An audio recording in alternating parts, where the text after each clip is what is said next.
Comment fonctionne un divorce amiable sans juge? Alors pour qu'un divorce amiable fonctionne sans juge, déjà il faut 3 conditions. La première condition, c'est que les époux ne soient pas sous mesure de protection, tutelle, curatelle, et que les enfants mineurs ne souhaitent pas être entendus par un juge. Sinon la loi interdit de passer par un consentement mutuel sans juge. La deuxième condition, c'est que les époux soient d'accord sur le principe du divorce déjà et sur les conséquences du divorce, que ce soit concernant les enfants, concernant le logement familial, concernant l'ensemble du patrimoine. S'il y a des petits désaccords, les avocats peuvent intervenir, négocier, mais au final, il faut qu'il y ait un accord total.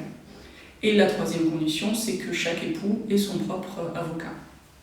Pouvez-vous nous en dire plus sur les différents types de régimes matrimoniaux? Alors, les 2 régimes matrimoniaux que l'on retrouve le plus fréquemment sont le régime légal, le régime de la communauté réduite aux acquis, ou plus simplement le régime communautaire, et le régime contractuel, donc avec contrat de mariage, qui est le régime de la séparation de biens. Quelle est la conséquence du choix du régime de la communauté? Alors déjà, s'il n'y a pas donc, de contrat de mariage, c'est le régime par défaut, parce que pas forcément un choix, hein. Les personnes peuvent se marier sans avoir réfléchi aux conséquences de l'absence de signature d'un contrat.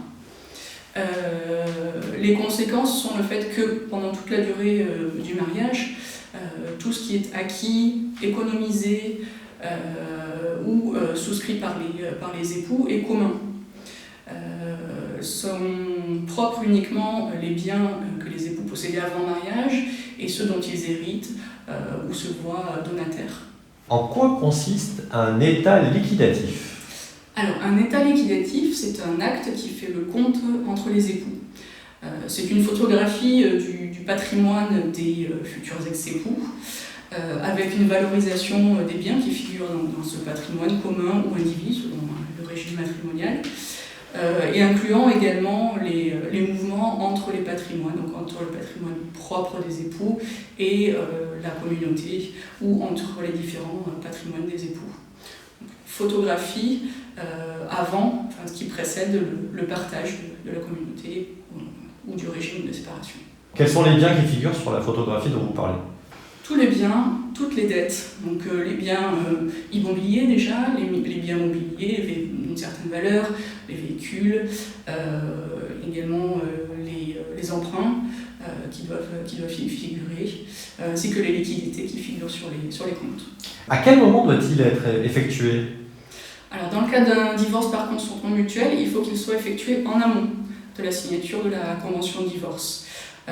Il est effectué donc soit directement par les avocats quand il n'y a aucun bien immobilier figurant dans le patrimoine des époux, soit par un notaire, donc l'état liquidatif dressé par le notaire et qui sera nécessairement signé avec le notaire avant la signature de la convention de divorce. Quand il y a un bien immobilier, il faut effectuer un état liquidatif avec un notaire. Tout à fait. Prenons par exemple le cas d'Anne et Philippe, qui sont un couple en instance de divorce, possèdent une maison à Aix-en-Provence. Qu'est-ce qu'ils doivent faire concrètement? Tout dépend de leur régime matrimonial. Déjà, la première des choses que je fais avec mes clients, c'est un audit de la situation, et ce qui inclut nécessairement de savoir sous quel régime matrimonial ils sont mariés. Et ensuite, on définit la stratégie en fonction de leurs souhaits, leurs projets, de leurs finances également. Donc, en fonction de tout cela, on choisit le type de divorce, la chronologie et les modalités du divorce qui seront mises en place. Est-ce que Anne et Philippe peuvent-ils vendre leurs biens pendant la procédure? Oui, ils peuvent vendre à tout moment. Dans le cas d'un consentement mutuel, ça peut être intéressant d'ailleurs s'ils sont en régime de séparation de biens, de vendre le bien en amont de la signature de la convention. Ils partageront le prix de vente. Il n'y aura plus de biens indivis à séparer et donc plus de droit de partage qui s'appliquera sur le prix de la vente. Ils peuvent le faire a posteriori également. Et dans le cas d'une procédure judiciaire, ça peut être fait à tout moment. Il peut y avoir une vente avant l'audience de divorce. Bien entendu, il faut que les avocats soient informés en temps et en heure pour que ce soit intégré au dossier. Quels sont les frais qui découlent d'un état liquidatif? Alors, si l'état liquidatif est notarié, c'est-à-dire s'il y a un immeuble dans le patrimoine des époux, il faut intégrer les frais notaires. Et en tout état de cause, que l'état liquidatif soit notarié ou fait par les avocats, quand il n'y a pas de bien immobilier, il faut compter le droit de partage, qui est une taxe qui s'impute sur le patrimoine des époux, tous les biens qui figurent dans la communauté ou tous les biens indivis figurent dans l'assiette du droit de partage. Actuellement, il est à 1,8% de la masse active nette, donc déduction des crédits restants dus.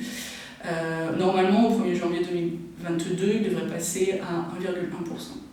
Que se passe-t-il si Anne veut garder la maison d'Aix-en-Provence? Elle peut tout à fait le faire, si Philippe est d'accord. Elle peut soit racheter les parts de Philippe en contrepartie d'une soulte, en principe, soit les époux peuvent demeurer dans le cas d'une indivision qui devra être organisée avec une convention d'indivision. Qu'est-ce que vous appelez une soulte? Alors, le partage du régime doit être égalitaire. Donc si une personne conserve un bien d'une valeur supérieure à l'autre époux, il faut qu'il y ait une soulte qui soit versée en contrepartie. Voilà, c'est la compensation de la disparité des biens qui sont partagés dans le cadre de la liquidation. C'est un montant en argent? Oui, tout à fait. D'accord. Peuvent-ils conserver la maison à deux malgré le divorce? Oui, ils peuvent décider de demeurer dans l'indivision et cela nécessitera la rédaction, la signature d'une convention d'indivision pour organiser le régime. Est-ce qu'il faut faire réaliser un état liquidatif pour une voiture, un meuble ou un autre bien hors immobilier? C'est obligatoire dans une convention de divorce par consentement mutuel. La loi impose d'établir un état liquidatif. Après, s'il n'y a que les biens meubles dans le patrimoine, cela sera fait par les avocats dans le corps de la convention de divorce. Reprenons le cas d'Anne et Philippe.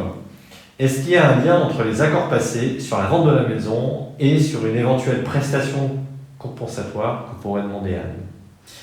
Oui, de toute façon, dans le cadre d'un divorce par consentement mutuel, tout relève de l'accord des parties et de la négociation, donc il y a nécessairement un lien. Après, il y a des liens plus ou moins directs, par exemple, une prestation compensatoire peut être versée par l'attribution d'un bien immobilier à l'un ou l'autre des époux. Une prestation compensatoire peut venir compenser une soulte due par l'un des époux à l'autre qui conserverait un bien immobilier. Donc voilà, il y a des liens d'imbrication entre les deux.